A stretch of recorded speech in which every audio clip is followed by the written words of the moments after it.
What would you do if a woman you saved years ago suddenly returned to your doorstep, stronger, braver, and whispering, "Cowboy, you saved my life, and now I've come to marry you"?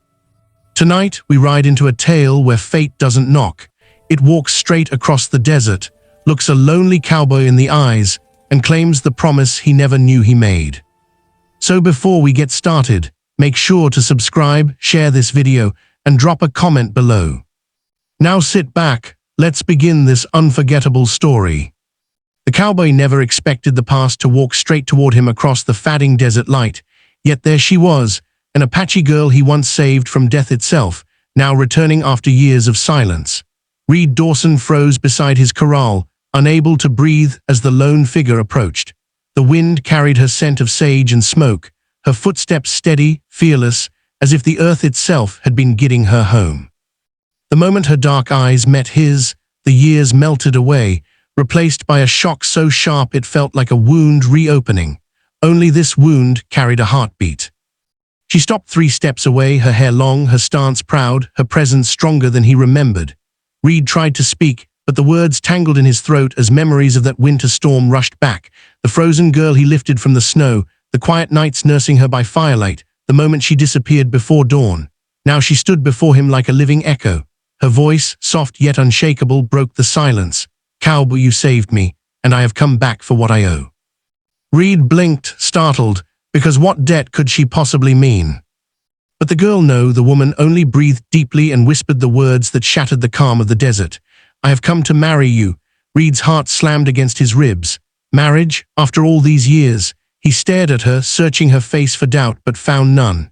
Her gaze was steady, carved by loss, strengthened by survival.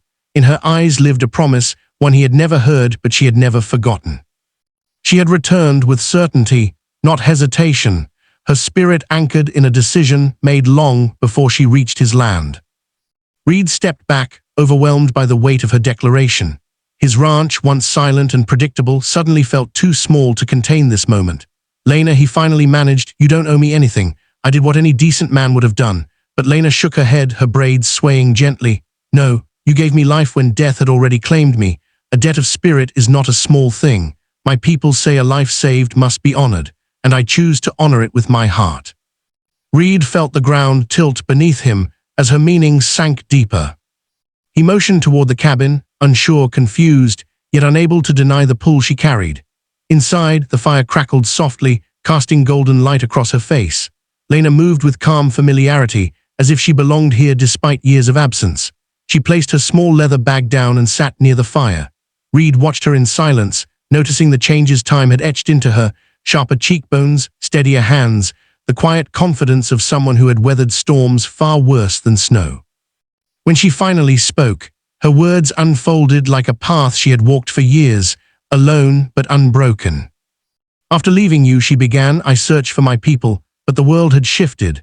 My tribe scattered, my place lost, my story misunderstood. They saw me as touched by enemies and turned away. I wandered to new camps, learned new tongues, traded beadwork and stories for shelter. Every season changed my path, but something within me stayed restless." Reed listened, his chest tightening with each sentence. She had survived so much, alone. And yet somehow, her spirit had held onto a single memory, his. And that memory had guided her through deserts, mountains, and the heavy silence of exile. "One night," she continued, "an old woman listened to my story and told me the truth. Your spirit is unsettled because you left something unresolved behind, a bond that was never closed, a path waiting for your return." Lena lifted her eyes to his, and she was right. "I felt the wind pull me back toward you." Reed's breath hitched as she leaned closer to the firelight, her face glowing with warm certainty. "So I followed the wind, followed my memory, followed the place where I felt life again. And it brought me here, Cowboy, back to you." Reed turned away, trying to calm the unexpected storm inside him. He had built his life alone, brick by brick, burying his softer feelings deep beneath work and silence. Now, with Lena sitting a few feet away, everything he'd buried scraped its way back to the surface. She rose and approached him softly, stopping just close enough for him to feel her warmth. "Tell me what is in your heart," she whispered.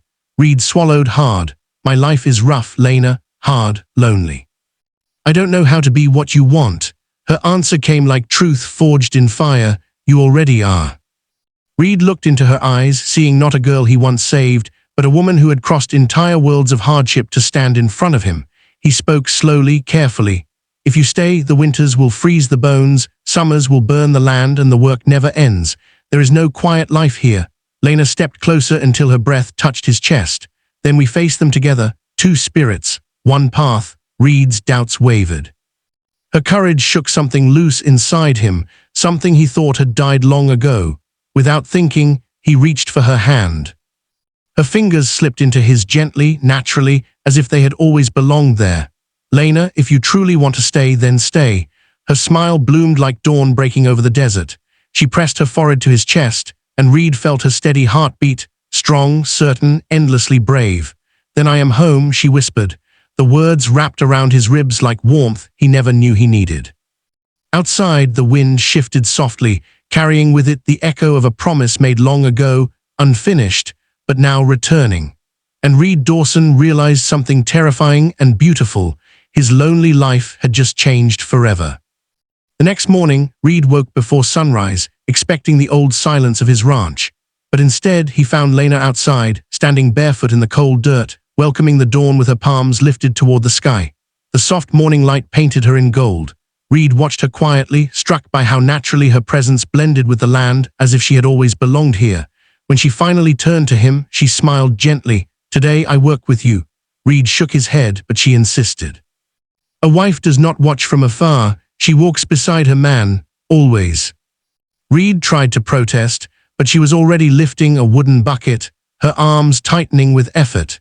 He stepped forward, intending to stop her, yet her eyes told him she needed this, needed to prove she wasn't a fragile memory, but a woman capable of shaping a future. Together they hauled water, stacked fresh hay, fixed a loose shutter. The work was heavy, but she never wavered. And every time Reed looked at her, a new warmth spread through him.